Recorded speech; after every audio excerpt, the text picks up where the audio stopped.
Welcome to Australian Immigration News, and I'm Karl Konrad. Tonight we cover when will the 408 applications close off, Western Australia's cash for migrant construction workers, the first aged care industry approval with the new labour agreement, and more. This program is brought to you by Australian Immigration Law Services, the company I founded more than 24 years ago. And a huge welcome to the thousands of new subscribers recently, and thanks for all the comments, which unfortunately I've not been able to reply to them all. There are rumours circulating that the 408 visa may be coming to an end, as this SBS article indicates. The article quotes the immigration source as saying, "This includes consideration of an end date for the closing eligibility of the visa subclass 408 and proposed approach to returning to normal operations." Well, everyone knew that the pandemic visa would eventually come to an end, since the pandemic is now well and truly over. There are still some promises for graduate 485 visa holders who helped us out during the pandemic to be able to apply for a 2-year 408 visa.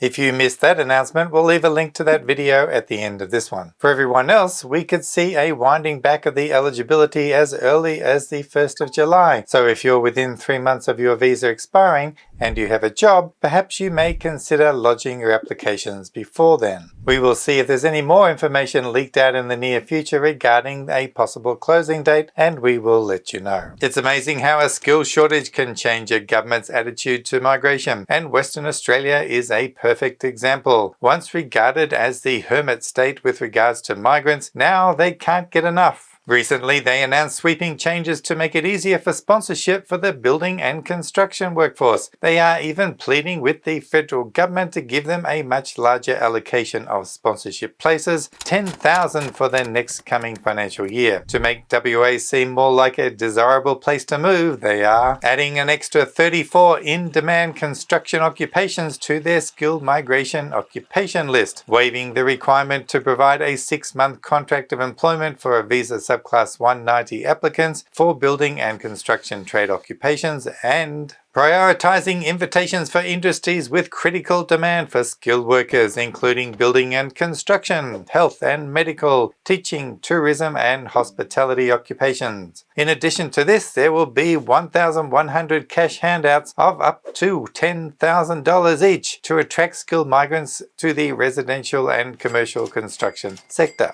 According to the WA website, this cash is designed to offset the costs of supporting overseas workers to start their employment in WA's building and construction industry. And wow, that would have to be a first. In addition to this, another program will operate giving financial support of up to $7,500 for skilled migrants to undertake skills assessments, gap training, and meet occupational licensing requirements. And it just keeps getting better. A special skilled migrant employment register is to be established, helping to connect skilled migrants with WA jobs. Overall, an amazing effort, and I'm sure it will pay dividends to attract skilled construction workers to Western Australia. What this also tells me is that there will be business as usual for the next financial year for the 190 and 491 visas, where the states can choose which occupations they want to support their own particular requirements. After the budget was released, it did not take long for the opposition leader Peter Dutton to begin his attack on the high net migration figures. Clearly picking on migrants was just a grab for votes. But the fact is that if you're in the middle of a housing crisis and you're in the middle of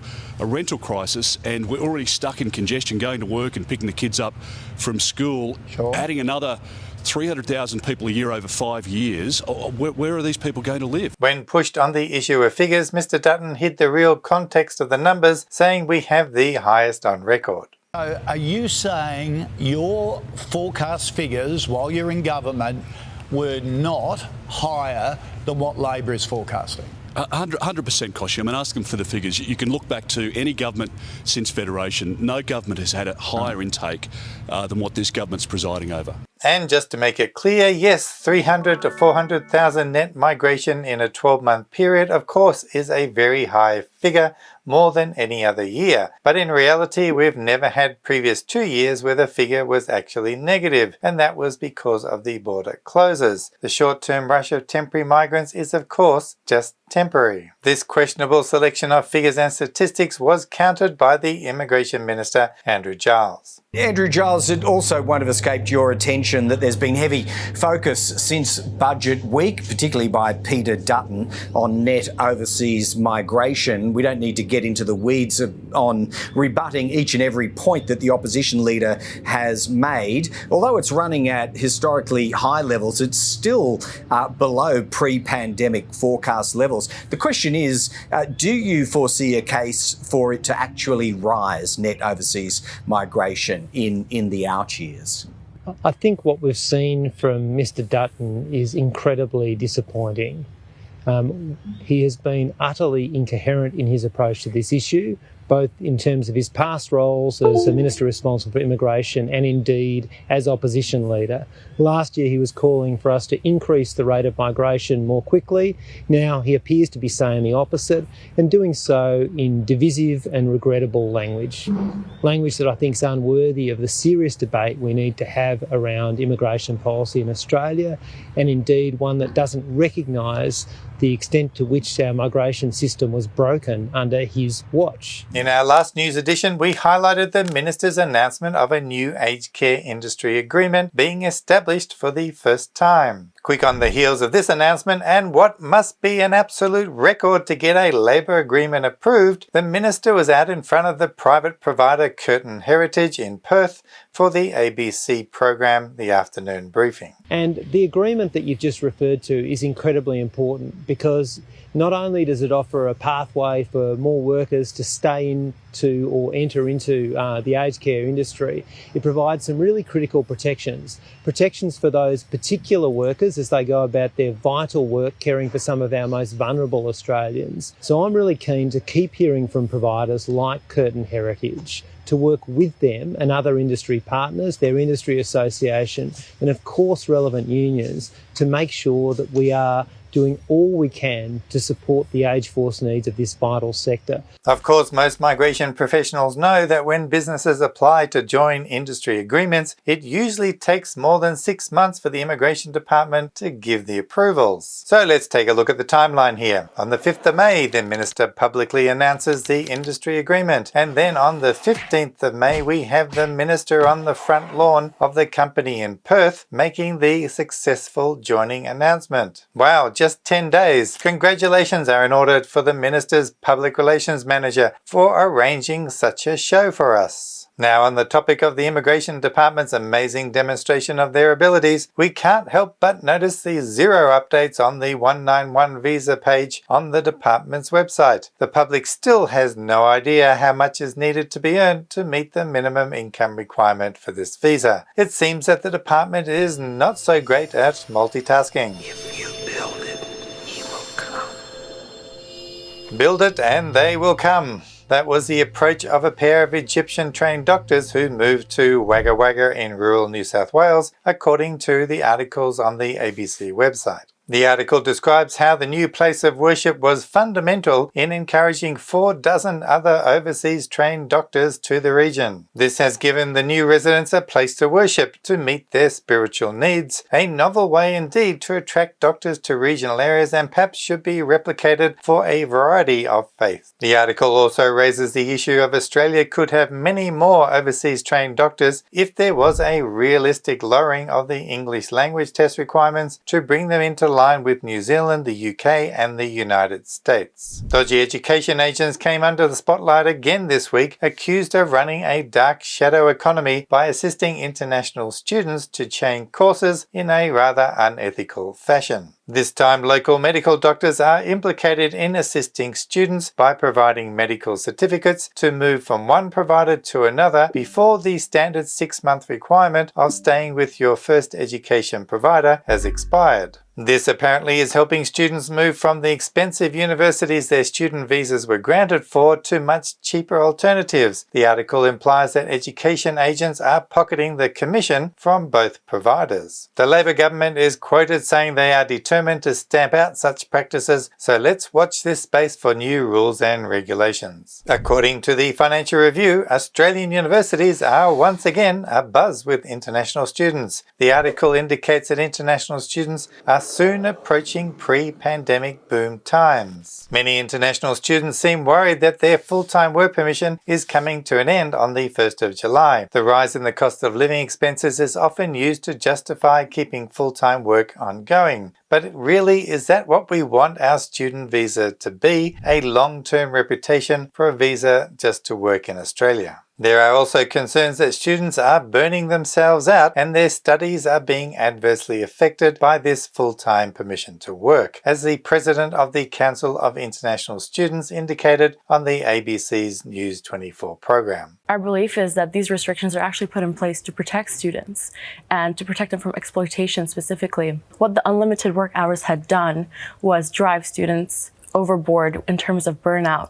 And ultimately, these are simply just put in place to protect them from exploitation from their workplaces as well, who were rostering them on because they knew that they could work these unlimited hours and had no regard for their well-being and for the commitment that they had to their actual studies. Australia needs to stop using international students just as a convenient work source when it suits us, just as we did during the pandemic, and then we did nothing in return for them. And yes, there are many students buzzing around university corridors. However, they get somewhat of a shock at the rise of the cost of living in Australia, especially the rent. The ABC ran this story about a Chinese student called Kiki and how she was struggling to find a place to live. According to the article, international students have been informed by the Immigration Department's website that they only need $20,000 per year to live in Australia. That, of course, is hopelessly unrealistic, and the website has not been updated since 2019. We would expect the Australian government would do something to help them prepare for life here. However, as I mentioned earlier, it seems keeping the Immigration Department's website up to date is not something they are really good at. The recent announcement regarding New Zealanders' fast track to Australian citizenship was good news to many, but not so for many New Zealanders who lodged their 189 permanent residency applications in the last few years. You can understand the resentment of many who spent a great deal of money to apply for permanent residency using the New Zealand stream of the 189 visa, only to find out that actually it was a complete waste of money. Remember that before this groundbreaking change was announced, the only way that New Zealanders could gain Australian citizenship was to apply for permanent residency first, and then perhaps after being a permanent resident for 12 months, they could apply for citizenship. The ABC published this story about Rob, who was very upset about spending nearly $7,000 to gain his Australian permanent residency, only to find out it was not really necessary. Well, according to the article, Rob wants a refund from the Immigration Department, and really, who could blame him? All I want is a refund. Refund? Refund? Are you crazy? Refund? Refund? Refund? Refund! Easy, Ray. Refund.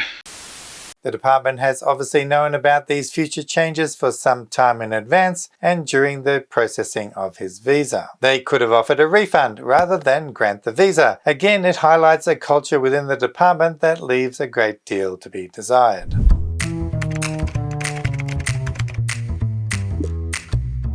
Now it's time again for one of our viewers' comments. Nafaz writes in and says, so many applicants are annoyed since Vita says priority processing can't be submitted. All 55 slots are gone within a second. Anyone with solid advice? Yes indeed, what a frustrating exercise that is. Waiting for 9 AM exactly to tick over, and then the application is ready to lodge and you press the button and nothing happens. Skill assessment bodies need a blast from immigration that if they cannot do the assessments within a month or 2 months maximum, then they should lose the right to do them at all. I mean, they get paid enough money, don't they? Vita charges $1,000 for a non-urgent application and nearly $1,700 for an urgent one. Sorry, no fixes for the frustration, Nafaz, and we're all suffering with these limited priority places available per day. The standard assessment processing time of up to 5 months is a complete mess and needs to be fixed ASAP. Well, that's all for another fascinating news program. Stay tuned next week for the next riveting edition. If you need help, you can reach out to us anytime by booking online or just pick up that telephone. As always, take care out there and I'll see you next time. So bye for now.